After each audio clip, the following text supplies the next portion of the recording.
അങ്ങനെ ദേ നമ്മുടെ കല്യാണ ഷോപ്പിംഗ് എത്തിപ്പോയിരിക്കുന്നു ഗൈസ്. അപ്പോൾ ഞാനൊരു ഷോർട്സ് ഇട്ടിട്ടുണ്ടായിരുന്നു ഓൾറെഡി. എൻ്റെ get ready with me video ഉള്ളൂ. ഞാനതിൽ വേറെ പല കാര്യങ്ങളാണ് സംസാരിച്ചിട്ടുണ്ടായിരുന്നേ.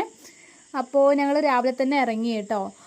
ഇപ്പം അമ്മടുത്ത് സംസാരിച്ചതെന്ന് വെച്ചാൽ മഴ പെയ്യുന്നുണ്ട്, വേഗം വായോ എന്നുള്ളത്. ഞാനും അനിയനും കൂടി കൊടയിലാണ് കേട്ടോ പോയിട്ടുണ്ടായിരുന്നത്. ഞങ്ങളുടെ വീട് പാടത്തും വക്കത്താണ്. പിന്നെ ഞാൻ മാമൻ്റെ കൂടെയൊക്കെ പോകണം. അപ്പം അങ്ങനെ ഞാൻ അമ്മമ്മേനൊക്കെ കണ്ടു. അമ്മമ്മടുത്തൊക്കെ അങ്ങനെ പോവാട്ടോ പറഞ്ഞ് ടാറ്റ ഉമ്മയൊക്കെ കൊടുത്തിട്ട് ഞങ്ങളിതേ പോവാണ്. ഞാൻ, അച്ഛൻ, അമ്മ, മാമന്മാർ, പിന്നെ മാമരും 2 മാമന്മാരുണ്ടായിരുന്നുള്ളൂ, പിന്നെ അനിയനും കൂടി. ഞങ്ങളൊരു 9-9:30 ആകുമ്പോൾ ഇറങ്ങി കേട്ടോ. ഞങ്ങൾ ചായ ഒന്നും കുടിച്ചിട്ടുണ്ടായിരുന്നില്ല, നേരിട്ട് അങ്ങോട്ട് ഇറങ്ങുക ചെയ്തിട്ടുണ്ടായിരുന്നേ. ഒന്നും കഴിക്കാനൊന്നും സമയം കിട്ടിയില്ല. ഇന്നലെ രാത്രി ഞാൻ ഉറങ്ങിയതേ ഇല്ല ഗൈസ്. എനിക്ക് തീരെ ഉറക്കം വന്നിട്ടുണ്ടായിരുന്നില്ല. ഇതിൻ്റെ എക്സൈറ്റ്മെൻറ്റിലാണ് എന്തുകൊണ്ടെന്ന് എനിക്ക് അറിഞ്ഞുകൂടാ. അങ്ങനെ നമ്മൾ ഉത്രാളിക്കാവ് അമ്പലമെത്തി. ഇവിടെ നല്ല വൈബാണ്ട് ഇവിടെ നിന്ന് ഇങ്ങനെ നോക്കുമ്പോൾ. അപ്പോൾ അവിടെ കുറച്ച് നേരം വണ്ടിയൊക്കെ നിർത്തി. അങ്ങനത്തെ ചായ കൂടിയൊക്കെ കഴിഞ്ഞിട്ട് നേരെ കല്യാൺ സിൽക്സിലോട്ടാണ് പോകുന്നത്. കല്യാൺ സാരീസിലോട്ടാണ് കേട്ടോ പോകുന്നുണ്ടായിരുന്നു. എനിക്കിത് രണ്ടും കൂടി മാറിപ്പോവാണ് എപ്പോൾ നോക്കിയാലും.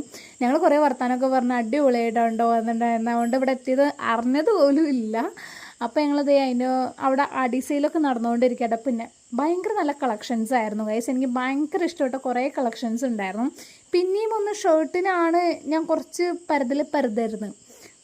അത് മാത്രമാണ് എനിക്കൊരു ഇത് ആയിട്ട് തോന്നിയിട്ടുള്ളൂ. ബാക്കിയെല്ലാം അടിപൊളി കളക്ഷൻസും കാര്യങ്ങളും ഉണ്ടായിരുന്നു അവിടെ.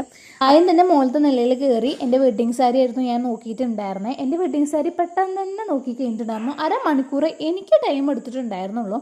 ബാക്കി എൻ്റെ അച്ഛന്, അമ്മയ്ക്ക്, പിന്നെ അവർക്കൊക്കെ എടുക്കാനാണ് കുറേ ഡിലേ ചെയ്ത് അവിടെ നിന്നിട്ട്. എനിക്ക് 1/2 മണിക്കൂർ വേണ്ടെന്നുള്ള ഞാൻ സെലക്ട് ചെയ്ത് എടുത്തിട്ടുണ്ടായിരുന്നു.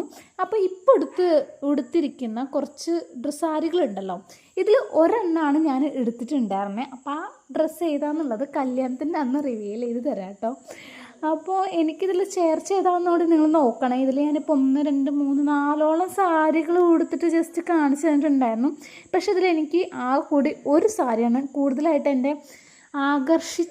എന്നെ തന്നെ ആകർഷിച്ചത് ആ ഒരു സാരിയാണ്. ഇതേപോലെ തന്നെ എല്ലാവരോടും ഞാനിങ്ങനെ ചോദിക്കുന്നുണ്ട് കേട്ടോ, അതിൽ ഏത് രസം, ഏതാ നിങ്ങൾക്ക് ഇഷ്ടപ്പെട്ട, അങ്ങനത്തെ കാര്യങ്ങളൊക്കെ ചോദിക്കുന്നുണ്ട്. എൻ്റെ അഭിപ്രായം മാത്രമല്ല ഞാൻ നോക്കിയത്, അവർക്കും ചിലവർക്ക് ഇഷ്ടപ്പെട്ടത് ഒരു ബ്ലൂ സാരിയൊക്കെ ഇഷ്ടമുണ്ടായിരുന്നു. ഞാൻ ഇപ്പോൾ എടുക്കുന്നുണ്ട്, അത് ഇഷ്ടമുണ്ടായിരുന്നു. പക്ഷേ എനിക്ക് കൂടുതൽ എനിക്കിഷ്ടപ്പെട്ടത് ഒരു സാരിയാണ് ഇതിൽ.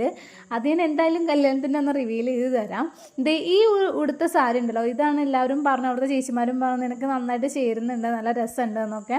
എനിക്കിഷ്ടമായി. എന്നാൽ നമ്മൾ ഒരു സാരിയല്ലേ യൂസ് ചെയ്യുന്നുള്ളൂ. അപ്പോൾ എൻ്റെ മനസ്സിൽ പണ്ടേ ഉണ്ടായിരുന്നു ആ ഒരു സാരി, അങ്ങനത്തെ ഒരു കളർ സാരി ആയിരിക്കണം എന്നുള്ളത്. അങ്ങനെ അപ്പോൾ എൻ്റെ അത് പെട്ടെന്ന് തീർന്നുകൊണ്ട് തന്നെ നേരെ പോയത് പിന്നെ എൻ്റെ അമ്മയ്ക്ക് സാരി എടുക്കാൻ. എൻ്റെ അമ്മയ്ക്ക്, പിന്നെ ഏട്ടൻ്റെ അമ്മയ്ക്ക്, അച്ഛന്, അതേപോലെ അമ്മച്ചന്, അമ്മമ്മയ്ക്ക്, ചേച്ചിക്ക്, ഏട്ടന്, അങ്ങനെ കുറച്ച് പേർക്കൊക്കെ സാരിയും ഡ്രസ്സുകളും